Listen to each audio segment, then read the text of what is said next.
పిచ్చుకే కదా అని తీసి పారేకండి. పిచ్చుకలు మనుషులకు ఈ సమాజానికి చేసే మేలు చూస్తే మీరే ఆశ్చర్యపోతారు. ఎందుకు? చైనాలో 3 దశాబ్దాల క్రితం ఏం జరిగిందో తెలుసుకుందాం. చైనాలో పిచ్చుకలు ఒక సంవత్సరంలో 6.5 కేజీల ధాన్యం తింటున్నాయని, ఈ ధాన్యాన్ని అంతా కాపాడితే సుమారు 60,000 మందికి ఆహారం దొరుకుతుందని ఆలోచించి సుమారు 30 లక్షల పిచ్చుకలను చంపేశారు. చెట్లపై వాలకుండా డబ్బాలతో కొట్టి పారద్రోలారు. వాటి గుడ్లను పగలగొట్టారు. పిచ్చుకలను చంపేసి వాటి సంఖ్యను తగ్గించడం వలన పంటలకు పురుగు పట్టి తినడానికి తిండి దొరక్క ఆ తర్వాత 1958-61 సంవత్సరాల్లో తీవ్రమైన కరువు ఏర్పడింది. సుమారుగా 4.5 కోట్ల మంది ఆకలితో చనిపోయారు.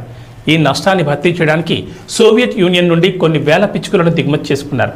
కాబట్టి అభివృద్ధి ఒక్కటే కాదు, చెట్టు పుట్ట పిట్ట ప్రతిదీ మానవ మనుగడకు అవసరమే.